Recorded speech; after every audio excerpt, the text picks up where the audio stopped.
Il y a quelque chose que personne ne te dit sur les relations. Peu importe que tu sois homme ou femme, nous sommes tous exposés à des personnes qui peuvent représenter une véritable menace pour notre paix mentale et émotionnelle. Il ne s'agit pas seulement d'infidélité ou de mensonges évidents, les signaux d'alerte ne sont pas toujours faciles à détecter. Parfois, nous nous retrouvons coincés dans des relations avec des personnes qui, sans que nous nous en rendions compte, érodent notre estime de soi, nous manipulent et nous font douter de nous-mêmes. T'est-il déjà arrivé quelque chose comme ça? As-tu déjà eu le sentiment que quelqu'un avec qui tu partages ta vie cachait une version de lui-même qui n'apparaît que lorsque tu t'y attends le moins? Le problème, c'est que bien souvent, nous ne voulons pas le voir. Nous idéalisons, nous justifions et nous nous convainquons qu'avec le temps, les choses s'amélioreront. Mais la réalité est différente. Les gens montrent qui ils sont dès le début, mais nous choisissons d'ignorer cela. Aujourd'hui, nous allons parler de 5 signaux d'alerte que tu dois reconnaître dans toute relation, que ce soit une relation de couple, d'amitié, avec un collègue de travail ou même un membre de la famille. Parce que le danger ne réside pas dans ce que tu vois, mais dans ce que tu choisis d'ignorer. Avant de continuer, je t'invite à réfléchir profondément à cela.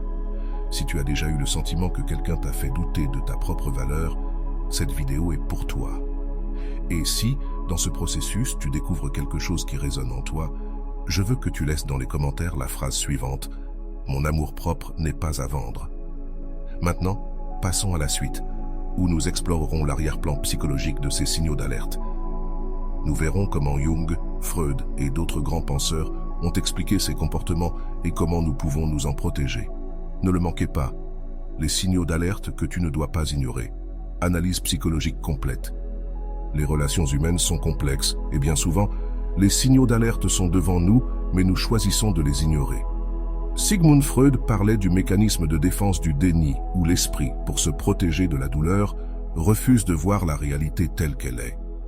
Il en est de même lorsque nous sommes avec quelqu'un qui nous manipule constamment, qui nous épuise émotionnellement ou qui nous fait douter de notre propre perception. Jung disait que ce que nous nions en nous-mêmes se manifestera tôt ou tard dans notre vie. Si nous n'apprenons pas à reconnaître ces signaux à temps, nous finirons par répéter les mêmes schémas encore et encore. Mais pourquoi ignorons-nous ce qui est évident? Carl Rogers, père de la psychothérapie humaniste, affirmait que l'être humain préfère s'accrocher à ses croyances et perceptions, même lorsque celles-ci lui font du mal. Si quelqu'un nous blesse émotionnellement, mais nous dit « je t'aime », nous choisissons de croire ses mots plutôt que ses actions. Et voici la première grande leçon de cette analyse. N'écoute pas ce qu'ils disent, observe ce qu'ils font. Salut à tous ceux qui nous regardent depuis différentes parties du monde, à tous nos amis de la France, du Canada, de la Belgique, de la Côte d'Ivoire, du Cameroun, des États-Unis, du Maroc, de l'Île-de-France, d'Algérie, d'Haïti, et bien sûr, au reste de nos frères et sœurs. Bienvenue sur Vision Stoïcienne. C'est toujours un plaisir de me connecter avec vous en partageant des idées profondes issues du vaste monde. N'oubliez pas de cliquer sur « J'aime », de partager cette vidéo avec vos proches, de vous abonner à notre chaîne et d'activer la cloche de notification pour rester informé de nos contenus les plus récents. Chaque geste compte pour nous aider à faire grandir cette communauté dédiée à la sagesse et à l'épanouissement. L'un des signaux les plus dangereux qu'une personne peut montrer est la manipulation émotionnelle. Comment la reconnaît-on? Lorsque quelqu'un te fait sentir coupable pour des choses que tu n'as pas faites, lorsque chaque dispute devient ta responsabilité, lorsque tu te sens obligé de te justifier pour tout, même pour des choses qui ne sont pas de ta faute. Carl Jung parlait de l'ombre, cet aspect de la personnalité que les gens cachent et qui, lorsqu'il se manifeste, peut être destructeur. Beaucoup de personnes cachent leur véritable soi sous le masque de la victimisation. Freud appelait cela le complexe de culpabilité projetée, où l'agresseur inverse les rôles et transforme la victime en problème. C'est ici que tu dois t'arrêter et te demander « Suis-je dans une relation où je dois constamment me défendre contre des accusations injustes ?» Si la réponse est oui, alors tu as trouvé un signal d'alerte. Un autre comportement dangereux est l'instabilité émotionnelle. Carl Rogers disait que l'amour mature est stable, prévisible et sûr. Si une relation ressemble à des montagnes russes émotionnelles, ce n'est pas de l'amour, c'est un jeu de pouvoir. Quand quelqu'un te traite bien un jour et t'ignore le lendemain, il te conditionne. La psychologie du renforcement intermittent explique que lorsque nous recevons des récompenses émotionnelles de manière aléatoire, notre cerveau développe une addiction à l'incertitude. C'est le même principe derrière les jeux de hasard. Tu ne sais jamais quand tu gagneras, et c'est pour cela que tu continues à jouer. Si quelqu'un te fait sentir incroyable à certains moments, mais te punit ensuite par son indifférence, il te manipule sans que tu t'en rendes compte. Voici une question que tu dois te poser. Est-ce que je me sens émotionnellement en sécurité dans cette relation, ou est-ce que j'attends toujours le prochain coup? Walter Rizzo, dans son livre Détachement sans anesthésie, explique que l'amour ne devrait pas faire mal. Si une relation te maintient dans un état d'anxiété constant, ce n'est pas de l'amour, c'est de la dépendance. Si tu te sens coincé dans une dynamique où tu essaies constamment de gagner l'attention de quelqu'un, il est temps de partir. Et ici, tu dois faire quelque chose de très important. Valider ta propre perception. Parce que le plus grand tour des personnes manipulatrices est de te faire croire que le problème vient de toi. Un autre signal d'alerte est l'incapacité à assumer ses responsabilités. Freud disait que la maturité émotionnelle commence lorsque tu arrêtes de blâmer les autres pour ce que tu ressens. Si quelqu'un trouve toujours le moyen de te blâmer pour ses propres erreurs, c'est un signal clair qu'il ne prendra jamais la responsabilité du mal qu'il te cause. Si quelqu'un a toujours une excuse, justifie toujours ses actions et ne reconnaît jamais ses erreurs, tôt ou tard, il te détruira émotionnellement. Carl Jung avertissait que les personnes qui ne font pas face à leur ombre finissent par la projeter sur les autres. Cela signifie que, si quelqu'un n'a pas travaillé sur sa propre croissance personnelle, il déversera sa frustration et sa toxicité sur ceux qui l'entourent. Voici une autre question importante. Cette personne améliore-t-elle ma vie ou la remplit-elle de chaos? Si la réponse est la seconde option, ce n'est pas la personne qui te convient, car l'amour ne doit pas être synonyme de souffrance. L'amour n'est pas incertitude. L'amour ne te fait pas douter de ta valeur. Si ce contenu a résonné en toi, je veux que tu laisses dans les commentaires « Mon amour propre n'est pas à vendre ». Parce que la seule manière de sortir d'une relation toxique est de reconnaître ta propre valeur. Passons maintenant à la suite, où nous allons réaliser des exercices psychologiques pour t'aider à identifier et rompre ces schémas. Ce sera un moment de véritable transformation, alors ne le manquez pas. Exercice psychologique pour briser les schémas de relations toxiques. Nous avons parlé des signaux d'alerte. Nous avons exploré comment la manipulation, la victimisation et le manque de responsabilité peuvent te détruire émotionnellement. Mais maintenant, voici la partie la plus importante. Comment t'en libérer? Parce que savoir identifier une relation nuisible est juste le premier pas. Le véritable changement survient lorsque tu choisis d'agir, et c'est ici que nous entrons dans la partie pratique. Des exercices psychologiques qui t'aideront à reconstruire ton estime de toi, à guérir des blessures émotionnelles et à t'assurer que tu ne permettras plus jamais à quelqu'un de te faire sentir inférieur. Exercice 1. La lettre que tu n'enverras jamais. Freud disait que les émotions refoulées ne meurent jamais. Elles trouvent juste d'autres façons de se manifester. Si tu as été dans une relation où tu as été manipulé, où tu t'es senti diminué, ou où tu as dû supplier de l'amour, il est fort probable qu'il y ait beaucoup de mots que tu n'as jamais dits. Aujourd'hui, tu vas les écrire.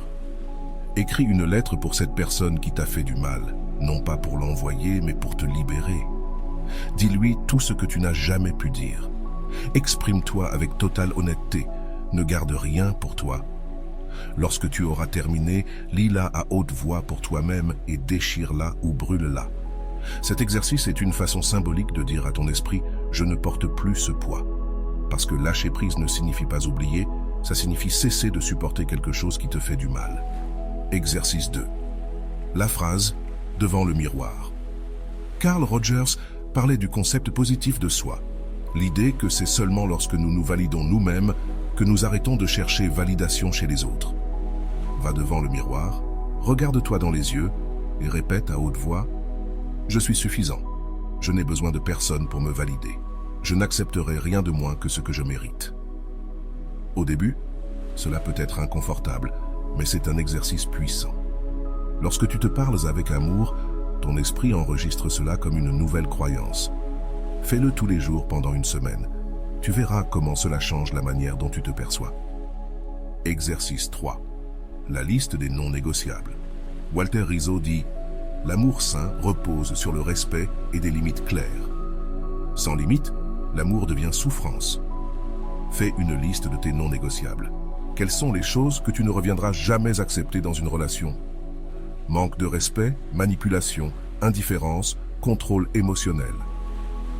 Chaque fois que tu rencontres quelqu'un, reviens sur cette liste et demande-toi si cette personne la respecte. Si ce n'est pas le cas, ce n'est pas la personne qu'il te faut. Transforme ta vie dès aujourd'hui. Ces exercices ne sont pas de simples tâches, ce sont le début d'une nouvelle étape dans ta vie. Une étape où tu décides ce que tu permets et ce que tu ne permets pas.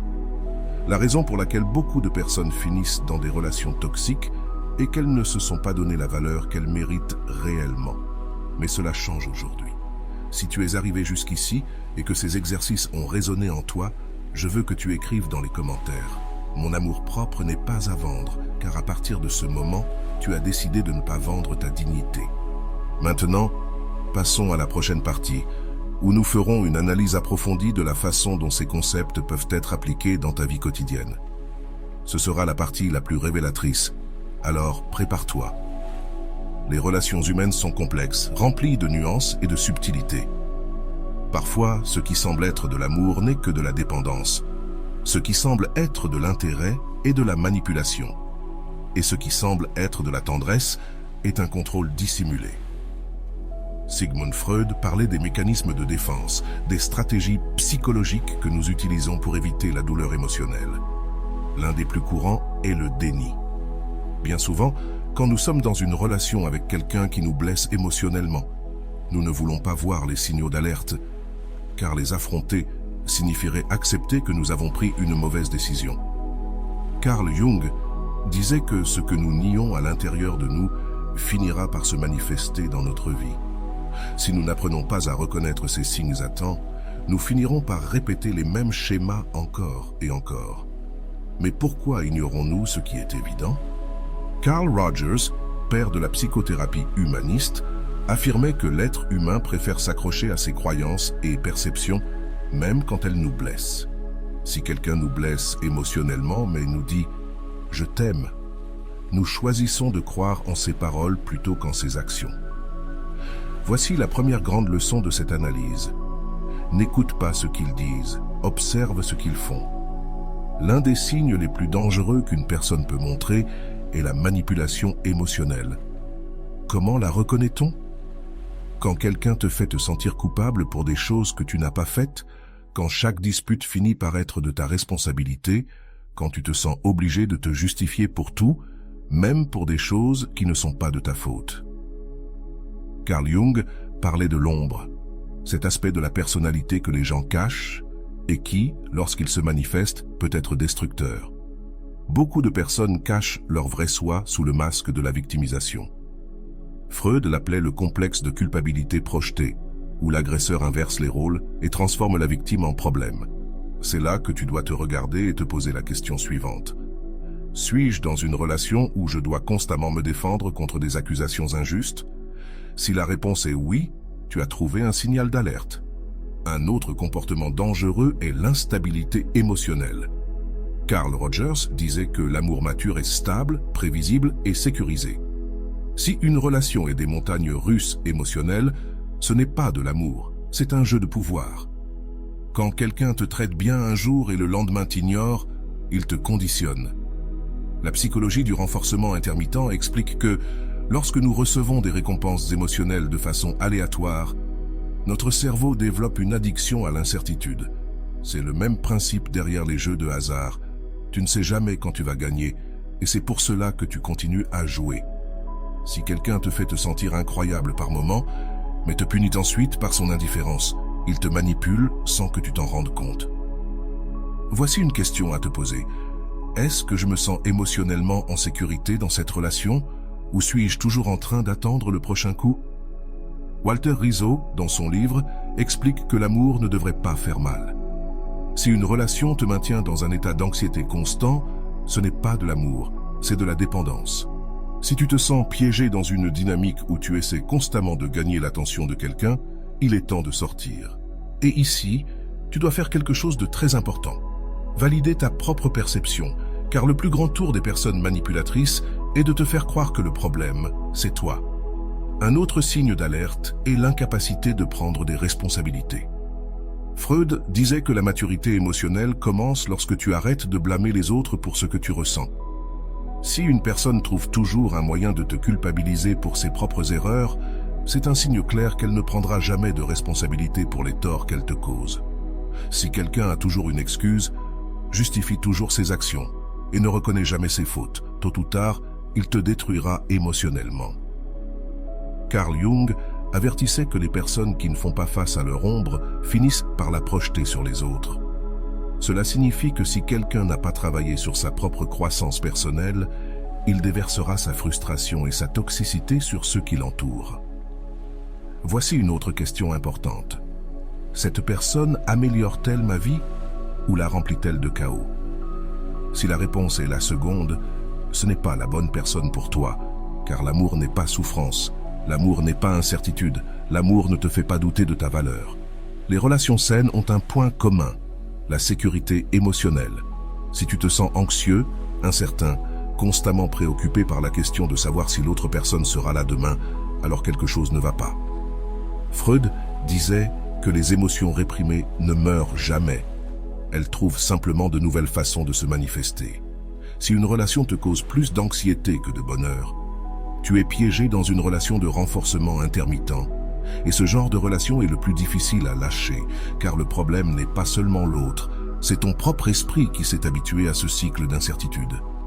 Quand tu reconnais ces signes et que tu choisis d'agir, tu commences à récupérer ton pouvoir. Et le premier pas pour sortir de toute situation nuisible est de comprendre que tu mérites mieux. Voici une autre question à te poser. Si ton meilleur ami était dans cette situation, quel conseil lui donnerais-tu? Lui dirais-tu de s'éloigner? Alors pourquoi ne prends-tu pas ce conseil pour toi-même? L'esprit humain est curieux. Nous nous accrochons à ce que nous connaissons, même si cela nous fait du mal. Mais la seule façon de construire une vie émotionnellement stable est d'apprendre à lâcher ce qui nous détruit. Si ce message a résonné en toi, je veux que tu laisses dans les commentaires « Mon amour propre n'est pas à vendre », car lorsque tu reconnais ta propre valeur, tu cesses d'accepter un amour qui te fait du mal. Nous avons parlé des signaux d'alerte, de la façon dont le renforcement intermittent et la manipulation émotionnelle peuvent te piéger dans une relation nuisible sans que tu t'en rendes compte. Mais maintenant vient la partie la plus importante. Que peux-tu faire pour en sortir? Car savoir identifier une relation toxique n'est que le premier pas. Le véritable changement se produit lorsque tu choisis d'agir. Et ici commence la partie pratique. Des exercices psychologiques qui t'aideront à reconstruire ton estime de toi, à guérir les blessures émotionnelles et à t'assurer que tu ne permettras plus jamais à quelqu'un de te faire sentir moins. Ces exercices sont basés sur la thérapie Gestalt, la logothérapie et les principes de Carl Rogers sur la validation émotionnelle. Prends une feuille et un stylo. Ces exercices ne se font pas dans l'esprit, ils se font sur le papier. Si tu veux vraiment guérir et avancer, tu dois t'engager envers toi-même et les faire. Exercice 1. La lettre que tu n'enverras jamais. Freud disait que les émotions réprimées ne meurent jamais. Elles trouvent simplement des manières différentes de se manifester. Si tu as été dans une relation où tu as été manipulé, où tu t'es senti petit, ou où tu as dû supplier de l'amour, il est très probable qu'il y ait beaucoup de mots que tu n'as jamais dit. Aujourd'hui, tu vas les écrire. Écris une lettre à cette personne qui t'a fait du mal, non pas pour l'envoyer, mais pour te libérer. Dis-lui tout ce que tu n'as jamais pu dire. Exprime-toi avec une totale honnêteté. Ne garde rien pour toi. Lorsque tu auras fini, lis-la à haute voix pour toi-même et ensuite déchire-la ou brûle-la. Cet exercice est une manière symbolique de dire à ton esprit « Je ne porte plus ce poids ». Car lâcher prise ne signifie pas oublier. Cela signifie arrêter de tenir quelque chose qui te fait du mal. Exercice 2. La phrase devant le miroir. Carl Rogers parlait du concept d'auto-validation. L'idée que c'est seulement lorsque nous nous validons nous-mêmes que nous cessons de chercher cette validation chez les autres. Va devant un miroir, regarde-toi dans les yeux et répète à voix haute « Je suis suffisant. Je n'ai pas besoin que quelqu'un me valide. Je n'accepterai pas moins que ce que je mérite. » Au début, cela peut sembler inconfortable, mais c'est un exercice puissant. Lorsque tu te parles avec amour, ton esprit enregistre cela comme une nouvelle croyance. Fais-le tous les jours pendant une semaine. Tu verras comment la façon dont tu te perçois changera. Exercice 3. La liste des non négociables. Walter Rizzo dit que l'amour sain est basé sur le respect et des limites claires. Sans limite, l'amour devient souffrance. Écris une liste de tes non négociables. Quelles sont les choses que tu ne reviendras jamais accepter dans une relation? Le manque de respect, la manipulation, l'indifférence, le contrôle émotionnel. Chaque fois que tu rencontres quelqu'un, retourne à cette liste et demande-toi si cette personne la respecte. Si ce n'est pas le cas, ce n'est pas la bonne personne pour toi. Transforme ta vie dès aujourd'hui. Ces exercices ne sont pas de simples tâches. Ils marquent le début d'une nouvelle étape dans ta vie. Une étape où tu décides ce que tu permets et ce que tu ne permets pas. La raison pour laquelle beaucoup de personnes se retrouvent dans des relations toxiques, c'est parce qu'elles ne se sont pas donné la valeur qu'elles ont vraiment. Mais cela change aujourd'hui. Jusqu'à maintenant, nous avons analysé les signes d'alerte et réalisé des exercices psychologiques pour nous libérer des relations toxiques. Mais il y a encore quelque chose qui manque, l'introspection. Socrate disait que une vie sans examen ne vaut pas la peine d'être vécue. Et aujourd'hui, nous allons faire exactement cela. Nous poser des questions que nous ne nous sommes probablement jamais posées. Il n'y a pas de bonnes ou de mauvaises réponses, juste de l'honnêteté envers soi-même. Pourquoi es-tu encore là? C'est la question la plus difficile à répondre. Si tu sais qu'une personne te fait du mal, pourquoi es-tu encore attaché à elle? Est-ce par peur de la solitude? Est-ce parce que tu crois que tu ne trouveras pas mieux? Ou est-ce que tu espères qu'un jour cette personne changera? Carl Jung disait que l'espoir peut être l'une des formes les plus subtiles de l'auto-illusion. Si tu attends depuis des mois ou des années qu'une personne change, qu'est-ce qui te fait penser que maintenant elle va le faire? Comment serait ta vie sans cette personne? Si on te disait aujourd'hui que tu avais la chance de recommencer, comment se verrait ta vie sans cette relation? Te sentirais-tu soulagé ou terrifié? Si l'idée d'être sans quelqu'un te fait peur, alors cette relation n'est pas de l'amour, c'est de l'attachement. Walter Rizzo dit que l'attachement émotionnel est de confondre le besoin avec l'amour. Si tu crois avoir besoin de quelqu'un pour aller bien, alors tu as perdu ton autonomie émotionnelle. Et c'est quelque chose que tu dois récupérer. Quel conseil donnerais-tu à ton meilleur ami s'il était à ta place? Parfois, il est difficile de voir notre propre situation avec clarté.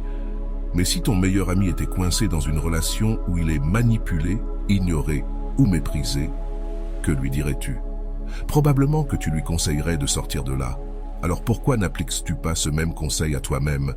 Carl Rogers disait que nous traitons les autres avec plus de compassion qu'à nous-mêmes. Il est temps de te traiter avec le même respect que tu donnerais à quelqu'un que tu aimes. Récapitulons ce que nous avons appris jusqu'à présent. Si tu es arrivé jusqu'ici, tu as déjà fait un pas important dans ton processus de guérison. Nous avons parlé des signes d'alerte qui montrent qu'une personne n'est pas fiable, comme la manipulation et le renforcement intermittent, qui peuvent t'enfermer dans une relation nuisible. Nous avons fait des exercices psychologiques pour briser ces schémas et des questions qui t'aideront à voir ta situation avec plus de clarté. Mais il manque encore quelque chose. Comprendre tout cela en théorie est une chose, mais l'appliquer dans la vie réelle en est une toute autre. C'est pourquoi, dans la prochaine partie, je vais te raconter une histoire qui reflète exactement ce que nous avons abordé ici. Avant de continuer, je veux te poser une question finale. Si ton histoire était un livre, continuerais-tu à écrire le même chapitre ou serais-tu prêt à en commencer un nouveau? La décision t'appartient. Maintenant, avançons à la prochaine partie où tu rencontreras un personnage qui a dû faire face à la même lutte que toi et nous verrons ce qu'il a fait pour s'en sortir. Ne manque pas cela. La première fois que Eduardo vit Monica, il sentit que quelque chose dans sa vie avait changé pour toujours. Ce n'était pas seulement sa beauté, mais la manière dont elle le regardait, avec cette intensité qui faisait disparaître tout ce qui l'entourait. Ce n'était pas l'histoire d'amour typique. Il n'y eut ni début timide, ni courtisane lente. Dès le premier moment, Monica fut un ouragan, arrivant avec force, le comblait d'attention, de messages constants, d'une passion débordante qui le faisait se sentir comme l'homme le plus spécial du monde. Eduardo n'avait jamais vécu quelque chose de semblable. Ses relations précédentes avaient été plus lentes, plus prévisibles.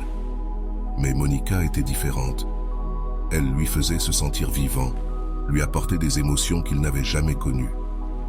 Au début, tout semblait un rêve. Monica le surprenait avec des messages inattendus, des appels au milieu de la nuit juste pour lui dire qu'elle pensait à lui.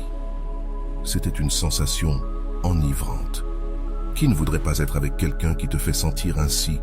Mais ce que Eduardo ignorait à ce moment-là, c'était que ce même feu qui maintenant le consumait finit par le détruire. Parce que l'amour ne se mesure pas par l'intensité des premiers jours, mais par la stabilité avec laquelle il se maintient au fil du temps. Ce qui avait commencé comme une histoire de rêve se transforma rapidement en son pire cauchemar. Au début, tout tournait autour de Monica, ses désirs, ses horaires, ses émotions. Si elle voulait le voir, il devait annuler ses projets. Si elle était en colère, il devait trouver un moyen de la calmer. Si elle disparaissait pendant des jours, puis revenait comme si de rien n'était, il devait être prêt à l'accueillir sans poser de questions. Et peu à peu, Eduardo perdit le contrôle. Au début, il ne s'en aperçut pas. Comment aurait-il pu, étant donné qu'il était trop aveuglé par l'idée qu'une femme aussi passionnée que Monica soit avec lui? Mais avec le temps, la confusion commença à s'installer. Il y avait des jours où elle le traitait comme s'il était la personne la plus importante de sa vie, des jours où elle le comblait d'amour, de promesses, de moments qui semblaient tout droit sortis d'un film, puis elle disparaissait sans explication, sans raison, simplement sans répondre. Les premières fois, Eduardo pensa qu'elle était peut-être occupée, mais peu à peu, il commença à repérer un schéma. Quand elle revenait, il y avait toujours une excuse. Elle avait traversé une période difficile. Elle avait besoin d'espace, et il devait comprendre qu'elle était comme ça. Et Eduardo comprenait, bien sûr, parce que lorsqu'il était avec elle, il avait l'impression que rien d'autre n'importait. Mais ce qu'il ne comprenait pas, c'était pourquoi chaque fois qu'elle s'éloignait, il se sentait comme un toxicomane en manque. Les nuits sans message devenaient insupportables. Le silence devenait un ennemi, le faisant douter de lui-même. Avait-il fait quelque chose de mal? Avait-il dit quelque chose qui l'avait énervé? Pourquoi, après l'avoir traité comme un roi, laissait-elle de côté comme s'il n'était personne? La vérité était plus simple que ce qu'il voulait admettre. Monica ne l'aimait pas, elle le contrôlait. Chacun de ses gestes, chacune de ses disparitions, faisait partie d'un jeu qu'elle menait avec une précision implacable. Et Eduardo, sans le savoir, n'était qu'une pièce dans ce jeu. Mais combien de temps encore pourrait-il tenir avant de se briser totalement? Si cette histoire résonne en toi, je veux que tu laisses un commentaire. Mon amour-propre n'est pas à vendre. Parce que quand quelqu'un joue avec tes émotions, la seule chose que tu peux faire, c'est récupérer ton pouvoir. Maintenant, passons à la suite, où Eduardo va confronter une réalité qui changera sa vie à jamais. Ne manque pas ça. Les jours passaient, et Eduardo se retrouvait pris dans un cercle qu'il ne comprenait pas complètement. Monica l'avait plongé dans un tourbillon émotionnel qui le maintenait dans un état d'anxiété constant. Certaines nuits, elle l'appelait, et ils parlaient jusqu'au matin. Elle lui disait qu'elle lui manquait, qu'elle n'avait jamais rencontré quelqu'un comme lui, qu'elle sentait qu'ils étaient destinés à être ensemble. Mais le jour suivant, elle disparaissait, ne répondait pas aux messages, ne répondait pas aux appels, et quand enfin elle revenait, elle agissait comme si rien ne s'était passé. « Tu es un peu intense », lui dit-elle un jour, lorsqu'il lui demanda pourquoi elle s'éloignait soudainement. La phrase le fit plus mal qu'il ne voulait l'admettre. Il ne se sentait pas intense, il voulait juste comprendre ce qui se passait. Pourquoi une personne qui disait l'aimer le faisait-elle se sentir aussi insignifiant? Mais ce que Eduardo ignorait, c'était que ce schéma de comportement avait un nom.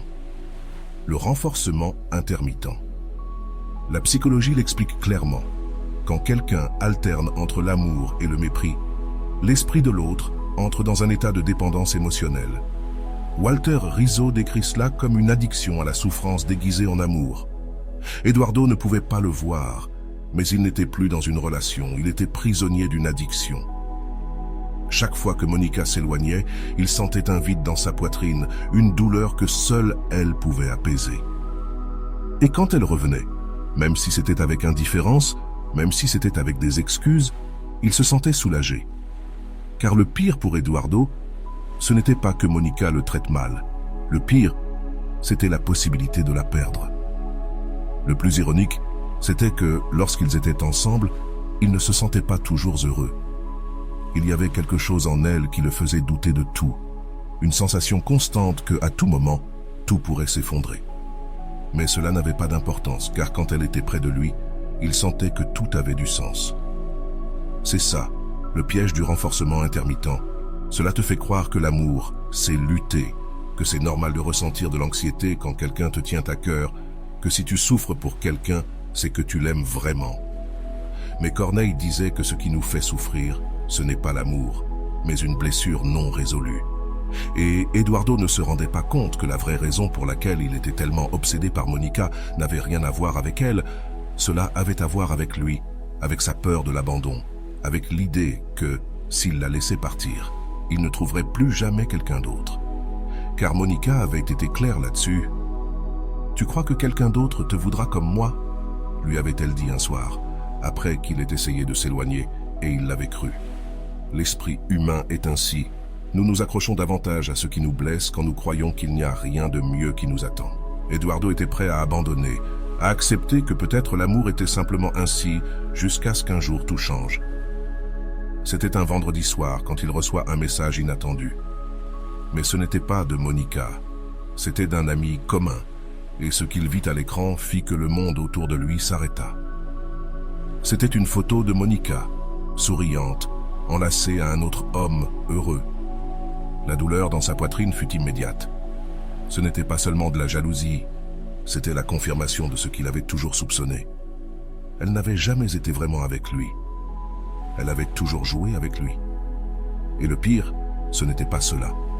Le pire, c'était qu'en dépit de tout, il la voulait toujours. Eduardo éteignit son téléphone et ferma les yeux. Pour la première fois en mois, il n'avait plus à se demander où était Monica. La réponse était là, devant lui. Mais aurait-il le courage d'accepter la vérité? Le temps sembla s'arrêter. Eduardo resta à regarder l'écran de son téléphone sans cligner des yeux. L'image de Monica, enlacée à un autre homme, ne lui fit pas seulement mal, elle le détruisit.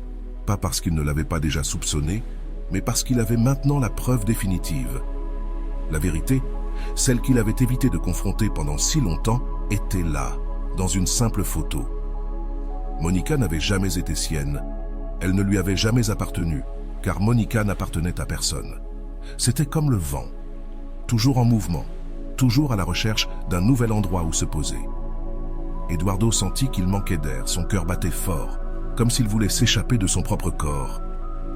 Par instinct, il voulut lui écrire, lui demander ce que signifiait cette photo, lui exiger une explication. Pourquoi? Pourquoi l'avait-elle fait se sentir spéciale si, à la fin, il n'était qu'un autre parmi tant d'autres? Mais quelque chose en lui s'arrêta. Une pensée claire surgit dans la tempête d'émotions. Avait-il vraiment besoin d'une explication? Que lui dirait-elle? Que ce n'était pas ce que cela semblait être? Que cet homme n'était qu'un ami? Eduardo laissa tomber son téléphone sur la table et se prit le visage dans les mains. La vérité était évidente. Et au-delà de la trahison, ce qui faisait vraiment mal, c'était d'avoir permis qu'on le manipule pendant si longtemps. Parce que s'il était honnête avec lui-même, il avait ressenti cette même angoisse tout au long de la relation. Chaque fois que Monica disparaissait sans raison, chaque fois qu'elle l'ignorait pendant des jours, chaque fois qu'il devait supplier pour obtenir son attention, la relation n'avait jamais été réelle. C'était un jeu dans lequel il avait toujours perdu. Il se leva et se dirigea vers le miroir. Ce qu'il vit le fit plus mal que n'importe quoi d'autre.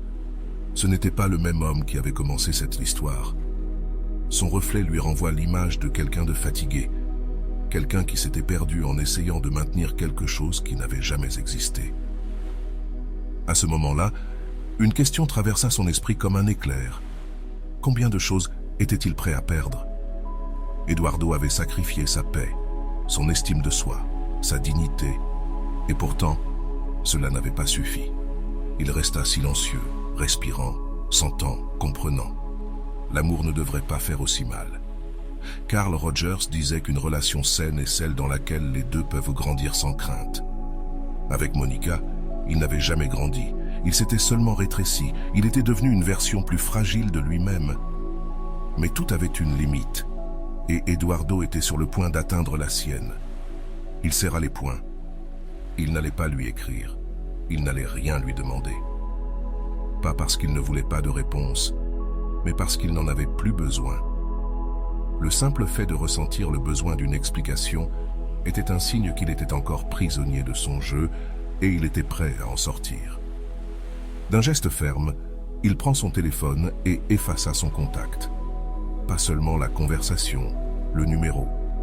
Pas parce qu'il la détestait, mais parce qu'il s'aimait suffisamment pour ne plus lui permettre de jouer avec lui. Cette nuit-là, Eduardo ne pleura pas. Il ne ressentit pas un soulagement immédiat, mais pour la première fois depuis longtemps, il ressentit quelque chose de différent, la liberté. La question n'était plus pourquoi Monica avait agi ainsi. La question était, que ferait-il de sa vie maintenant qu'elle n'y était plus? Le silence dans la chambre d'Eduardo était différent. Ce n'était plus le silence de l'attente, mais celui d'une décision prise. Il ne lui écrirait pas, il ne chercherait pas de réponse, il ne tenterait pas de comprendre ce que Monica avait fait, parce que la vérité était déjà devant lui. Le problème n'était pas elle, le problème, c'était lui. Comment avait-il permis à quelqu'un de jouer avec lui de cette manière? Il s'assit sur le lit et regarda autour de lui. La maison était vide, pas parce que Monica n'y était pas, mais parce qu'il avait perdu une partie de lui-même dans cette relation. L'amour devrait nous faire sentir complets, pas brisés. Mais quand une relation repose sur le contrôle, la manipulation et le renforcement intermittent, elle devient une addiction déguisée en amour.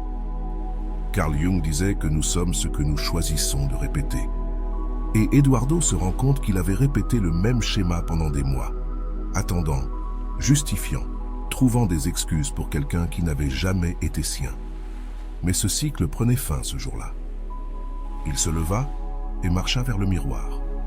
Il se vit avec des yeux plus clairs que jamais. Il n'était pas faible, il avait été trompé, oui. Il avait été manipulé, oui. Mais maintenant, il avait le contrôle. Pour la première fois en moi, il avait le pouvoir de choisir quelque chose de différent. Il prit une grande inspiration et se fit une promesse. Il ne se perdrait plus jamais pour quelqu'un. Il n'accepterait plus jamais des miettes d'amour. Il ne resterait plus jamais dans un endroit où il devrait douter de sa propre valeur. Cette nuit-là, Eduardo dormit sans anxiété, sans la peur de savoir si elle écrirait ou non.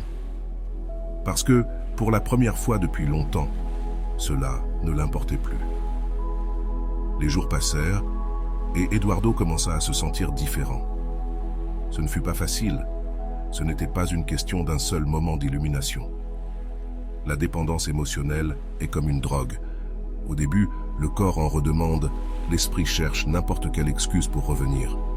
Mais avec le temps, la douleur s'estompe et quelque chose de nouveau commence à apparaître, la paix. Eduardo commença à faire des choses qu'il avait laissées de côté à cause de Monica. Il retourna à la salle de sport, se concentra sur son travail, passa plus de temps avec ses amis et quelque chose d'incroyable se produisit. Un jour, sans avertissement, il se rendit compte qu'il n'avait pas pensé à elle de toute la journée. L'absence, qui auparavant le poignardait comme un couteau, était devenue de la liberté. Pas parce qu'il l'avait oubliée, mais parce qu'il n'en avait plus besoin. C'est cela, la clé de la guérison. Il ne s'agit pas de haïr l'autre, il ne s'agit pas de chercher à se venger ou de prouver quelque chose. Il s'agit d'arriver à un point où, sincèrement, cela ne t'importe plus. Eduardo comprit quelque chose qui changea sa vie. L'amour véritable ne se mendie pas. Si tu dois convaincre quelqu'un de te valoriser, tu as déjà perdu. Un jour, alors qu'il marchait dans la ville, il la vit. Monica marchait main dans la main avec un autre homme, souriante. Eduardo se prépara au coup dans la poitrine, mais le coup ne vint jamais. Elle est arrivée, elle l'a vu et a continué à marcher, car elle savait maintenant quelque chose qu'elle ne comprenait pas avant. Monica ne l'avait jamais aimé, mais cela ne lui importait plus, car l'amour dont il avait besoin, il le trouvait désormais en lui-même. L'histoire de Monica n'est pas juste une histoire. C'est un reflet de ce que beaucoup de personnes ont vécu dans leur chair. Combien de fois sommes-nous accrochés à quelqu'un qui ne nous valorise pas? Combien de fois avons-nous confondu l'amour avec la dépendance? Depuis le début, Eduardo n'était pas amoureux de Monica, Il était amoureux de la sensation qu'elle lui donnait, le frisson émotionnel, le sentiment d'être spécial, l'idée qu'elle l'avait choisi parmi tous. Mais le problème de construire une relation sur l'intensité, c'est que lorsque l'euphorie se termine, il ne reste que le vide. Carl Jung disait que ce que tu nies te soumet, ce que tu acceptes te transforme. Et pendant longtemps, Eduardo a nié la vérité. Il a nié que Monica ne l'utilisait que quand cela l'arrangeait. Il a nié que leur relation n'était pas de l'amour, mais un jeu de pouvoir. Il a nié qu'il avait permis cette dynamique. Mais au moment où il accepta la vérité, tout changea. Voici la première grande leçon de son histoire. L'amour véritable ne fait pas mal de cette manière. Si quelqu'un te fait constamment douter de ta valeur, ce n'est pas de l'amour. Si tu dois justifier ses absences, ses changements d'humeur, sa froideur, ce n'est pas de l'amour. Si tu te sens comme si tu marchais sur des œufs pour ne pas perdre cette personne, ce n'est pas de l'amour. Freud disait que les gens choisissent inconsciemment la douleur qu'ils connaissent. Et Eduardo, sans s'en rendre compte, était pris dans une relation qui renforçait ses insécurités les plus profondes. Il se sentait spécial quand Monica le choisissait. Il se sentait vide quand elle l'ignorait. Et dans ce cycle, son estime de soi se détériorait jusqu'à ce qu'il ne sache plus qui il était sans elle. Voici la deuxième grande leçon. Le renforcement intermittent crée une addiction. Ce n'était pas Monica en elle-même qui le retenait, mais l'incertitude, l'idée que peut-être, s'il faisait tout bien, elle le reprendrait comme avant. Mais Carl Rogers disait que l'amour ne devait pas être une bataille constante pour la validation. Et c'était exactement ce qu'Edward vivait. C'est là que tu dois te poser la question. Combien de fois as-tu essayé de t'accrocher à quelqu'un qui te fait du mal, simplement parce que tu ne supportes pas l'idée de le perdre? La douleur de l'abandon peut faire que n'importe quel type de traitement semble acceptable pour éviter la solitude, mais la réalité est la suivante. Si tu dois te battre pour l'attention de quelqu'un, cette personne ne te mérite pas. Walter Rizzo le dit clairement dans son livre. L'amour ne devrait pas être une lutte. Si tu passes plus de temps à souffrir qu'à profiter de la relation, tu es au mauvais endroit. Et voici la troisième leçon la plus importante. L'amour-propre est le seul chemin de sortie. Eduardo aurait pu continuer dans ce même cycle pendant des années. Il aurait pu continuer à justifier Monica, en espérant qu'elle changerait. Mais le jour où il décida de lâcher prise, ce fut le jour où il retrouva son pouvoir. Parce que lorsque quelqu'un joue avec tes émotions, ce n'est pas cette personne qui contrôle, c'est toi qui lui donnes ce contrôle. Le jour où tu décides que ton bien-être vaut plus que la présence de quelqu'un d'autre, c'est ce jour-là que tu commences à guérir. Eduardo apprit à lâcher prise, non pas parce qu'il cessa d'aimer Monica du jour au lendemain, mais parce qu'il se rendit compte qu'il méritait mieux. Voici la question finale pour toi. Es-tu prêt à faire la même chose? L'histoire d'Eduardo n'est pas seulement le reflet de nombreuses personnes prises dans des relations destructrices. Elle nous permet aussi d'analyser un phénomène psychologique profond, l'addiction émotionnelle. L'amour, quand il est sain, ne devrait pas se sentir comme une drogue, mais lorsqu'il existe un renforcement intermittent, une manipulation émotionnelle et une dépendance psychologique, le cerveau réagit de la même manière que face à une substance addictive. Qu'est-ce qui se passait dans le cerveau d'Eduardo chaque fois que Monica le traitait avec amour? Son cerveau libérait de la dopamine. La dopamine est le neurotransmetteur du plaisir et de la récompense. C'est la même substance qui se libère lorsque nous mangeons notre dessert préféré ou recevons de bonnes nouvelles. Mais quand Monica l'ignorait, son cerveau entrait dans un état de sevrage. Il ressentait de l'anxiété, de l'insécurité, un vide insupportable. Et au moment où elle revenait, cette dose de dopamine revenait. Cela faisait que Eduardo s'accrochait encore plus à la relation car son cerveau l'interprétait comme une nécessité vitale. Carl Jung disait qu'à moins que tu ne rendes conscient ce qui est inconscient, cela continuera à diriger ta vie et tu l'appelleras destin. Eduardo croyait qu'il était amoureux, mais ce qu'il vivait réellement était un cycle d'addiction émotionnelle, le syndrome de l'addiction à l'indifférence. Il existe des personnes qui ont grandi dans des environnements où l'amour était conditionnel. Si, dans ton enfance, tu recevais de l'affection seulement quand tu te comportais bien, ton cerveau a appris que l'amour doit être gagné. Si un parent, une mère ou une figure d'autorité t'a donné de l'amour de manière inconstante, Ton cerveau a associé l'amour à l'incertitude. C'est pourquoi, lorsque tu es adulte et que tu rencontres quelqu'un qui te traite bien et te néglige ensuite, tu as l'impression que tu dois faire des efforts pour récupérer son attention. Freud expliquait que nous cherchons dans l'amour adulte les schémas émotionnels que nous avons connus dans notre enfance. Que signifie cela? Si, enfant, tu as appris que l'amour est instable, tu chercheras des relations qui renforcent cette même instabilité. Eduardo ne s'est jamais demandé pourquoi Monica l'attirait autant, mais s'il avait un peu fouillé dans son passé, il aurait trouvé une réponse dans son histoire personnelle. Comment briser ce schéma? C'est là que le processus thérapeutique entre en jeu. Pour sortir d'une relation d'addiction émotionnelle, tu as besoin de 3 choses. Conscience, comprendre que ce n'est pas de l'amour, mais de la dépendance. Auto-validation, te donner la sécurité que tu attends des autres. Et une coupure définitive, parce qu'on ne négocie pas avec une addiction, elle doit être coupée à la racine. Lorsque Eduardo a supprimé le numéro de Monica, il a fait ce qu'il fallait. Le contact zéro n'est pas une stratégie de manipulation, c'est une stratégie de guérison, de deuil et de récupération. Sortir d'une relation toxique ne signifie pas que tu cesses d'aimer la personne du jour au lendemain. Le cerveau continue à demander sa dose de dopamine. C'est pourquoi le premier réflexe est de revenir. Mais si tu résistes, si tu traverses le processus de sevrage émotionnel, peu à peu, le besoin disparaît. L'amour propre est l'antidote. Carl Rogers disait que lorsque tu apprends à t'accepter totalement, tu arrêtes de mendier l'amour des autres. Et c'est exactement ce que fit Eduardo. Il décida de construire une relation avec la seule personne qui l'accompagnait vraiment toute sa vie, lui-même. Walter Rizzo affirme dans son livre « Tombe amoureux de toi » que la personne émotionnellement saine ne poursuit pas celui qui l'ignore, ni ne lutte pour celui qui ne la valorise pas. C'est ce que Eduardo a appris, non pas en un jour ni du jour au lendemain, mais avec le temps. La paix remplaça l'anxiété, la clarté remplaça la confusion, et un jour, sans s'en rendre compte, il se réveille et ne la regrette plus.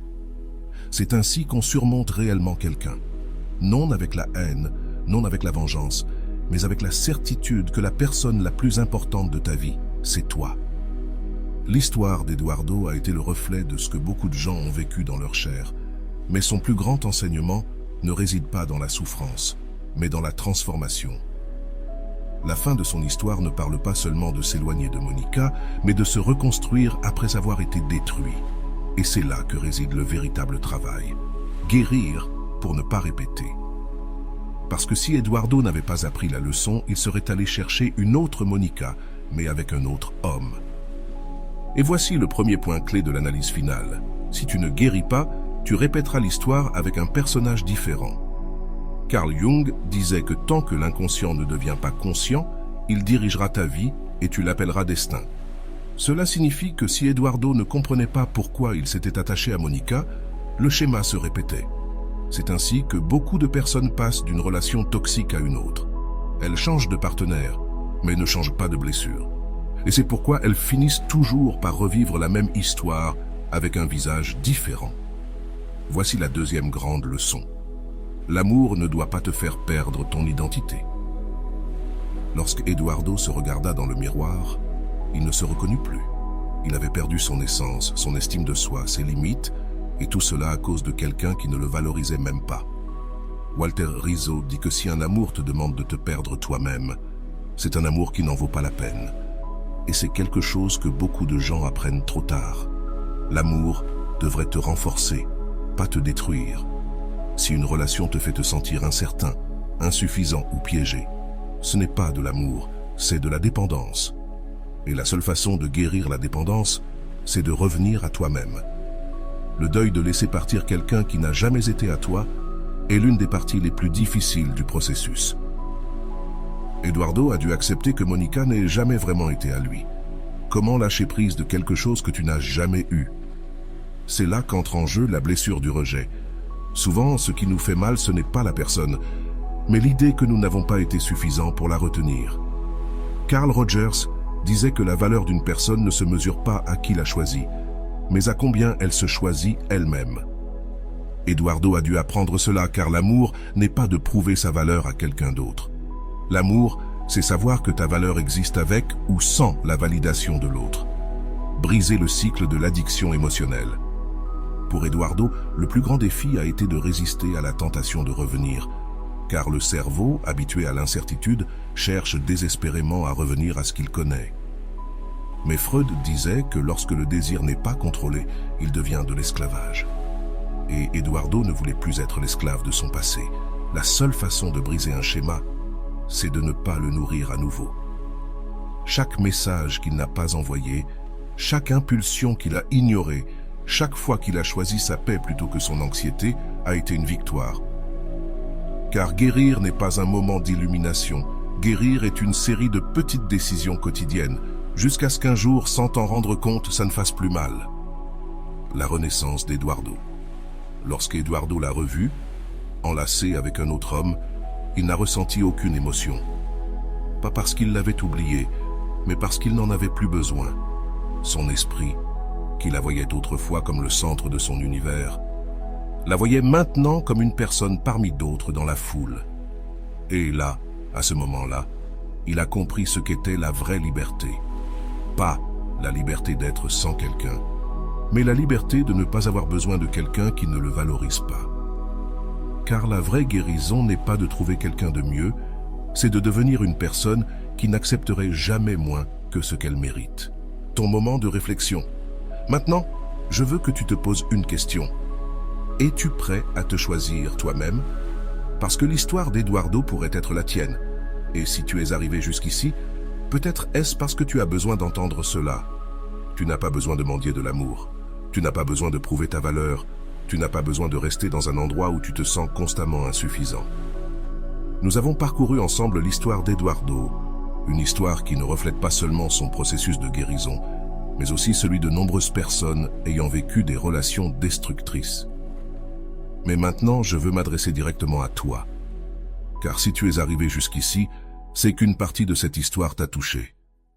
Peut-être t'es-tu vu dans Eduardo, peut-être as-tu reconnu quelqu'un comme Monica dans ta vie, peut-être as-tu compris pour la première fois que ce que tu appelais de l'amour est en réalité une addiction émotionnelle. Et ce que je veux que tu comprennes aujourd'hui, c'est ceci. Tu peux sortir de ce cycle. Ce ne sera pas facile, ce ne sera pas rapide, mais chaque jour où tu choisiras ta paix plutôt que ton anxiété, tu seras plus près de te libérer. Carl Jung disait que celui qui regarde vers l'extérieur rêve, celui qui regarde vers l'intérieur s'éveille. Il est temps de s'éveiller. Il est temps de te regarder avec honnêteté et de te demander « Que faut-il que je fasse pour me sentir complet, sans dépendre de quelqu'un d'autre ?» Parce que la réponse n'a jamais été dans une autre personne, elle a toujours été en toi.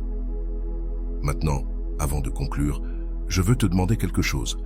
Si cette histoire a résonné en toi, si tu sens que ce contenu t'a ouvert les yeux d'une manière ou d'une autre, je veux que tu laisses dans les commentaires la phrase suivante « Mon amour-propre n'est pas à vendre ». Car chaque fois que tu l'écris, tu envoies un message à ton esprit disant que tu es prêt à changer. Et si tu veux faire le prochain pas dans ta guérison, je veux te rappeler que le processus ne s'arrête pas ici.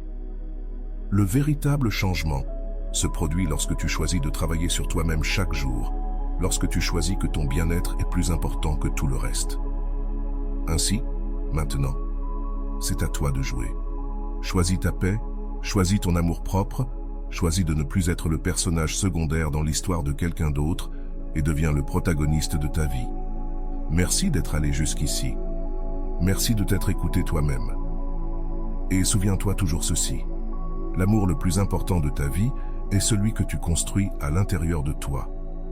Et voilà, j'espère que vous avez trouvé beaucoup de valeur dans cette vidéo. Merci d'être resté jusqu'à la fin de cette vidéo. J'adore quand vous faites ça.